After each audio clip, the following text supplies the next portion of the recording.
வணக்கம் சொந்தங்களே, அன்னைஸ் கிச்சனில் இருந்து உங்கள் அம்மா சசிரேகா சுந்தர். இன்றைக்கி நம்ம கிச்சனில் பார்த்தீங்கன்னா அரிசி பருப்பு வச்சு சாதம் செஞ்சு காட்ட போகிறேன். இது அரிசி பருப்பு சாதம் தான் இதுக்கு பேர். இதுக்கு என்னென்ன பொருள்லாம் வச்சுருக்கேன்னு பார்க்கலாம் வாங்க.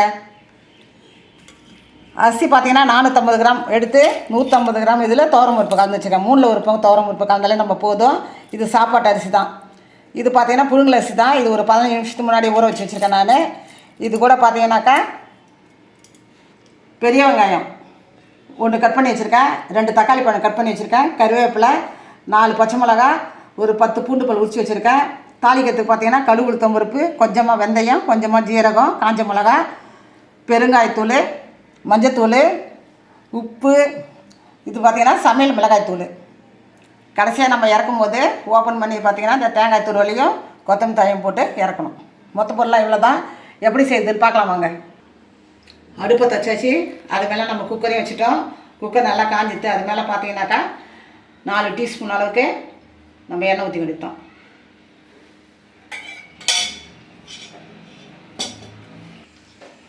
எண்ணெய் நல்லா காஞ்சிடுத்து. இல்லை கடுகு தோறுப்பு, ஜீரகம், வெந்தயம் இதெல்லாம் கலந்து கொடுத்தோம்.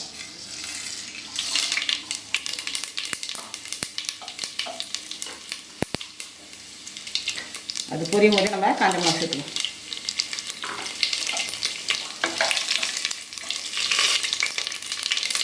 பூண்டு, பச்சை மிளகாய்,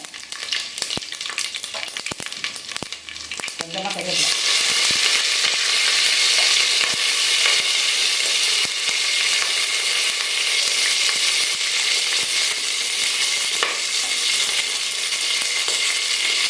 இது பார்த்தீங்கன்னா கொஞ்சமாக பெருங்காயத்தூள், கொஞ்சமாக மஞ்சள்,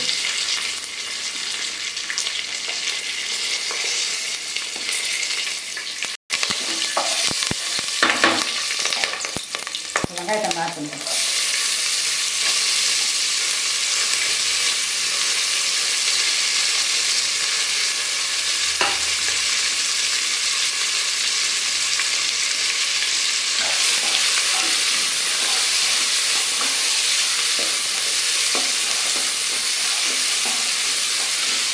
வெங்காயம் பார்த்தீங்கன்னா ஒரு கண்ணாடி பழம் வதங்கினாலே நம்ம போதும்.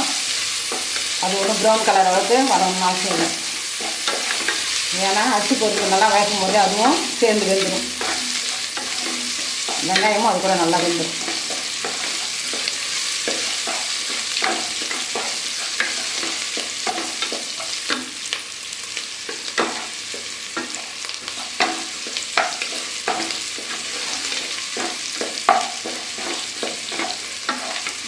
இது கூட நம்ம தக்காளி ஆட் பண்ணிக்கலாம்.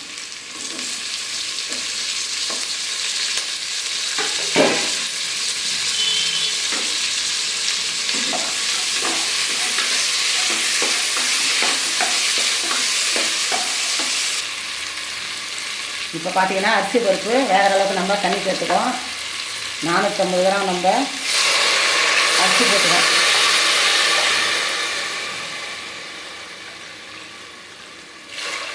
ஒன்றுக்கு 2 தண்ணி தான் ஊற்றணும். பார்த்தீங்கன்னாக்கா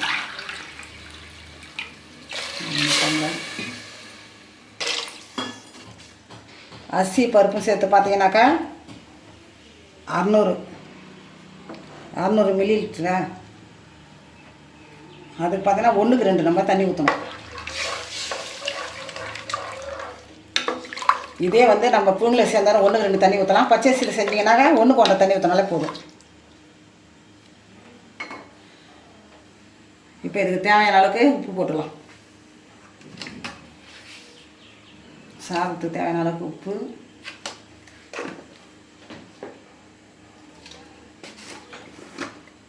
ஒரு டீஸ்பூன் பார்த்தீங்கன்னா குழம்பு மிளகாய்த்தூள். காரம் ரொம்ப தேவைன்னா கொஞ்சம் நீங்கள் அதிகமாக போட்டுக்கோங்க. எங்களுக்கு திட்டமாக போதும். ஏன்னா ஏற்கனவே இதில் பச்சை மிளகா இருக்குது, காஞ்ச மிளகா இருக்குது, எல்லாமே இருக்காங்க. பார்த்தீங்கன்னா குழம்பு மிளகாய்த்தூள் ஒரு டீஸ்பூன் கொஞ்சம் கூட போட்டுக்கோங்க. அவ்வளோதான். இப்போ இது மேலே நம்ம தட்டை போட்டு முடிப்போம். நல்லா கொதி வந்ததும் அரிசி பருப்பு போட வேண்டியதும். தண்ணி நல்லா கொதிச்சுட்டு இப்போ நம்ம அரிசியை போட்டு வேண்டியதும்.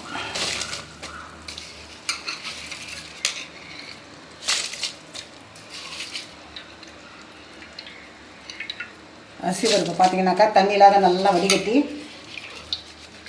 குக்கரில் போட வேண்டியதுதான். இப்போயே நம்ம உப்பு சரியாகன்னு செக் பண்ணிடணும். ஒரு கல் உப்பு கூட இருந்தாலும் அப்போ தான் நம்ம வெந்த பிறகு சரியாக இருக்கும்.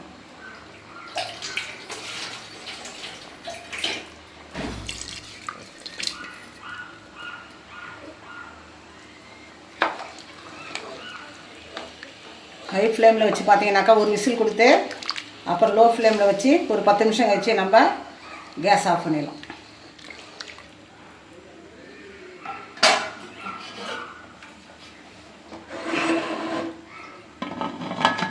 குக்கர் மூடி போட்டுக்கிட்டேன். நான் விசில் போட்டாச்சு. ஒரு விசில் வந்ததுன்னு பார்த்தீங்கன்னா லோ ஃப்ளேமில் வச்சு 10 நிமிஷம் கழிச்சு ஆஃப் பண்ணிட்டு அப்புறம் நம்ம 10 நிமிஷம் கழிச்சு திறந்து பார்த்தோன்னா அரிசி பருப்பு சாதம் ரெடி ஆகிடும்.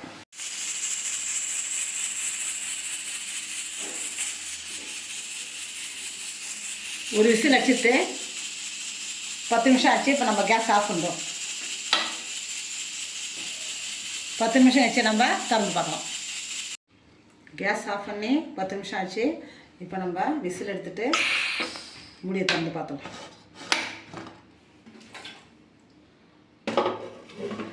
சாப்பாடு சூப்பராக வெந்துடுச்சு. இது கூட பார்த்திங்கன்னா ஒரு டீஸ்பூன் வந்து நெய் சேர்த்துக்கலாம்.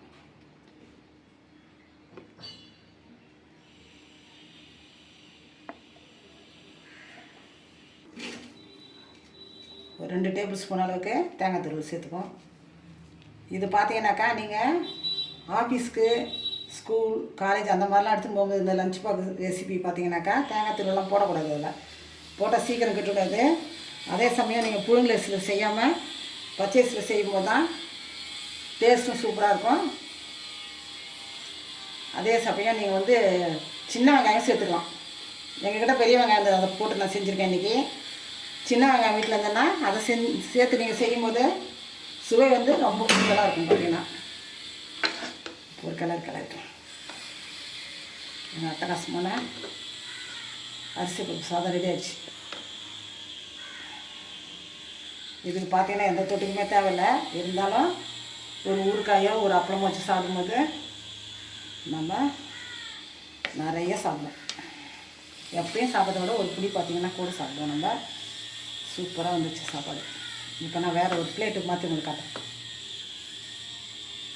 இந்த அரிசி பருப்பு சாதம் ரொம்ப ஈஸியான டிஷ். இது பார்த்திங்கனாக்கா அதே சமயம் ஆரோக்கியமானது.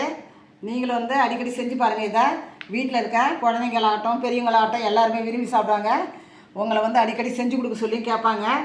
நான் செஞ்ச அதே மெத்தடில் நீங்களும் செஞ்சு பாருங்கள். இது புழுங்கலரிசின்ற ஒட்டு 1க்கு 2 தண்ணி வச்சேன் நான். இதே நீங்கள் பச்சரிசியில் செய்யும்போது 1க்கு 1.5 தண்ணி வச்சா போதும் இதுக்கு. அதே மாதிரி நீங்கள் ஆஃபீஸு, காலேஜ் அங்கெல்லாம் எடுத்துன்னு போகும்போது பார்த்தீங்கன்னா தேங்காய் துருவல் சேர்க்கக்கூடாது. அந்த மாதிரி சேர்த்திங்கனாக்கா லஞ்சு பார்த்தீங்கன்னா கெட்டு போயிடும். ஆனால் தேங்காய் துருவல் சேர்க்காமல் சின்ன வெங்காயம் வீட்டில் வச்சுருந்தீங்கன்னா கூட அதை சேர்த்து இதை செய்யுங்க. பிரமாதமாக இருக்கும். இது யாருமே எனக்கு பிடிக்கலன்னு ஒருத்தர் கூட சொல்ல மாட்டாங்க. நீங்கள் செஞ்சு பார்த்துட்டு கமெண்ட்ஸில் கண்டிப்பாக எனக்கு சொல்லுங்கள். லைக் பண்ணுங்கள், ஷேர் பண்ணுங்கள், கமெண்ட் பண்ணுங்கள். மறக்காமல் என்னுடைய அனஸ் கிச்சனுக்கு சப்ஸ்கிரைப் பண்ணுங்கள். நான் சைட் டிஷ்ஷாக பார்த்தீங்கன்னா அப்பளம் ஊறுகாய் வச்சுருக்கேன். இது எதுவுமே தேவையில்லை நம்ம இந்த சாப்பாட்டுக்கு பார்த்தீங்கன்னா. இருந்தாலும் நம்ம சைட் டிஷ்ஷை தான் வைக்கணுன்றதுக்கோசரம் இதை நான் வச்சுருக்கேன். நீங்களும் செஞ்சு பார்த்துட்டு கமெண்ட்ஸில் சொல்லுங்கள். தேங்க்யூ.